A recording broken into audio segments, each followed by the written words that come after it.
સેવા, શ્રમ અને સહકારની ભાવનાથી કામ કરી રહેલી સંસ્થા છે. સન્માનીય સ્નેહી શ્રી ભગવાનદાસ એસ ઠક્કર બંધુ, અભ્યાસ BA, BSc, LLB, આયોજક તત્ર દુર્લભ.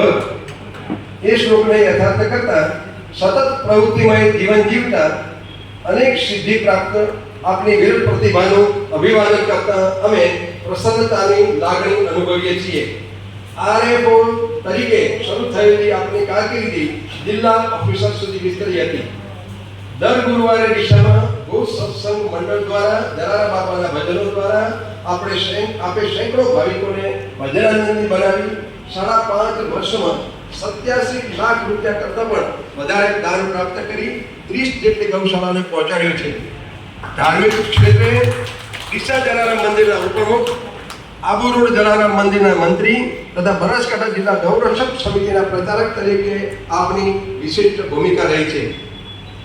શૈક્ષણિક ક્ષેત્રે શ્રી રઘુવંશી એજ્યુકેશન ટ્રસ્ટ ડીસાના ઉપપ્રમુખ તથા અમરજ્યોત એજ્યુકેશન ટ્રસ્ટ રાધનપુરના ટ્રસ્ટી તરીકે આપની સેવાઓ નોંધનીય છે.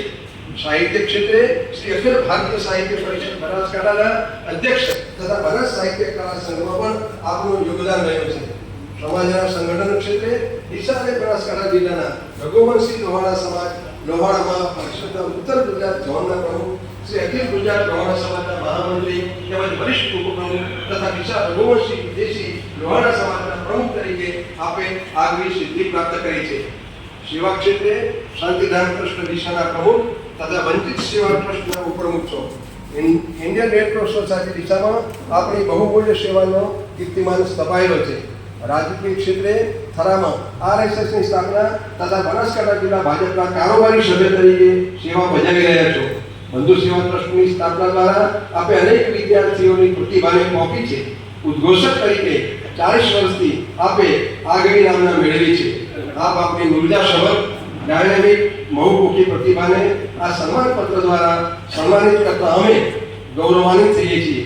આપ દીર્ઘાયુ બની સેવા ક્ષેત્રે હજુ પણ નવા કીર્તિમાન સ્થાપિત કરો તેવી અભ્યર્થના સહ પ્રમુખ શ્રી નાગરભાઈ, ડીસા તાલુકા પેન્શન ડીસા તથા પૂર્વ કારોબારી મિત્રો. સ્થળ લાયન્સ હોલ ડીસા, તારીખ 12/5/2024. આજે માતૃ દિવસ પણ છે અને એક સરસ મજાનો ગૌરવશાળી દિવસ છે.